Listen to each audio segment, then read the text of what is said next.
Okay, hi everyone. Today I'm going to be talking about Stranger Things Season 5, Volume 2, because there's been a lot of talk around it, so I just wanted to, state my piece.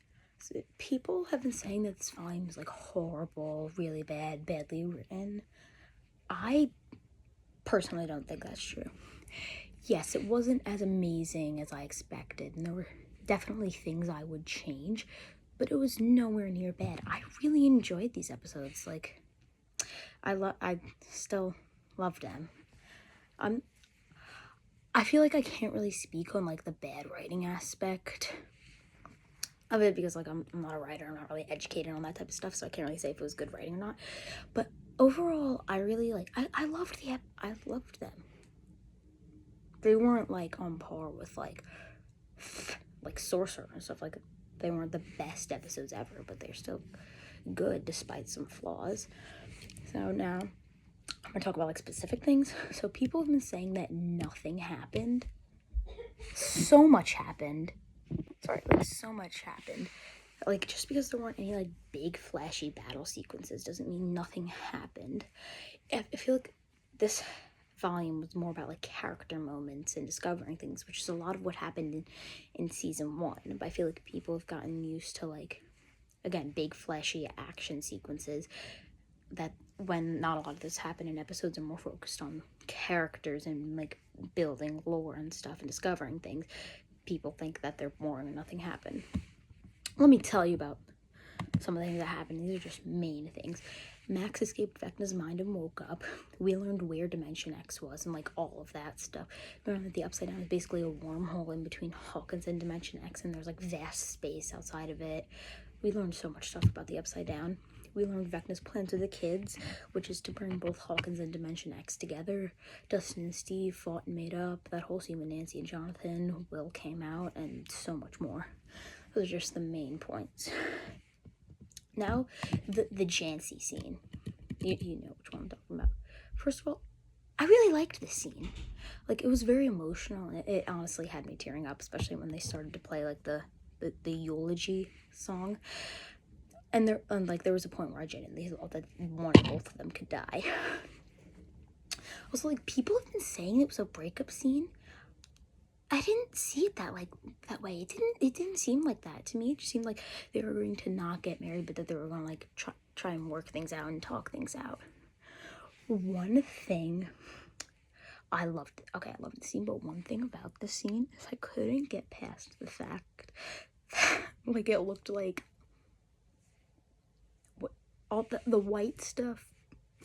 Yeah. Did they find Vecna's goon cave? Okay. Okay, I'm that. Next, Will's coming out scene. This is the big discussion. A lot of people have been saying that this scene was bad or stupid or didn't make sense, but I disagree. I personally loved this scene so much, and it genuinely meant so much to me. It actually had me sobbing more than anything else in this entire season. I personally think it was amazing. I love the scene. I like how it felt like it was on Will's own terms, but it also tied into the story.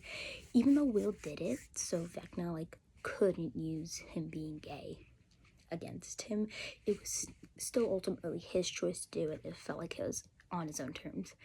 And people have been complaining about how there were too many people there, but it makes sense. Okay, it makes sense why the whole group was there, because he needed to tell everyone so Vecna couldn't use it against him towards anyone.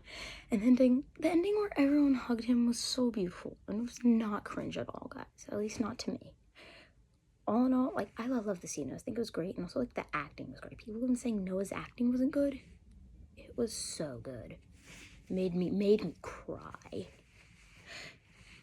Okay, now I want to talk about Kali. I dedicated a whole section of this video to her. This bitch makes my fucking blood boil. I hate her so much. Before this volume came out, I was like, oh, maybe I'll like what they do with Kali, and I'll grow to like her as a character. But no. Duffers, she's just so negative all the time. Like you know, you're trapped in that lab and like the world is ending, but like have a little fucking optimism, especially when talking to Elle. Speaking of Elle, she's basically telling Elle to kill herself over and over, and she's like, we gotta die, we gotta die. And while I do think Elle might have to die, you don't gotta constantly say it to her. She's 16, just a child. You have to constantly say, you have to die, you have to kill yourself.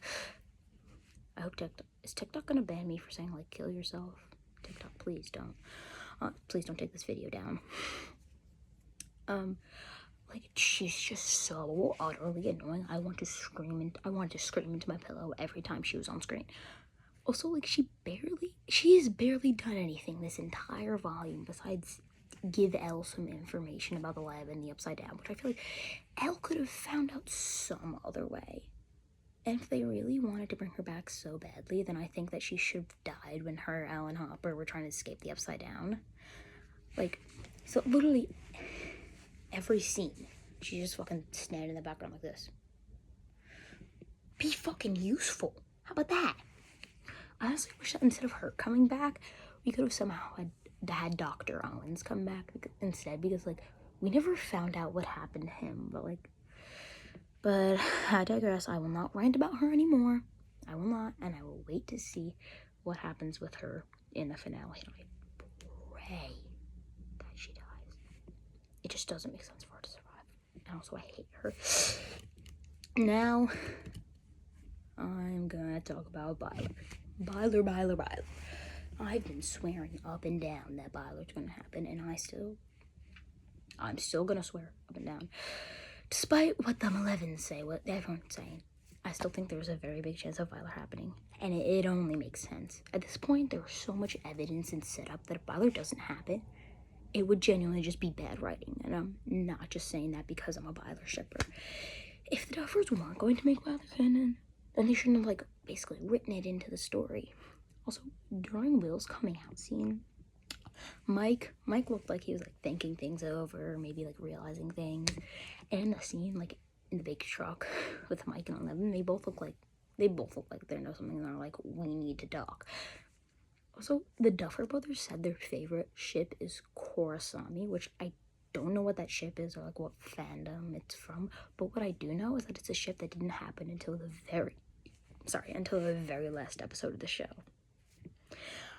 But I'm just worried that Byler is going to feel very rushed since there's only one episode left and 11 hasn't even broken up yet. And I know, like, it's 2 hours. A lot can happen in 2 hours, but still. But Duffers, I am putting the ball in your court. I am putting my trust and my faith in you. Please don't let me down. Like, people are saying there's no chance. I still think it's a very good chance, and I'm just worried that either the Duffers won't do it because they're scared, or that'll be, like, rushed or badly written. Like, some people are saying I'm crazy for not having Byler doubt, but, like, I don't have Byler doubt. I have Duffer doubt, you know? But just, like, I'm gonna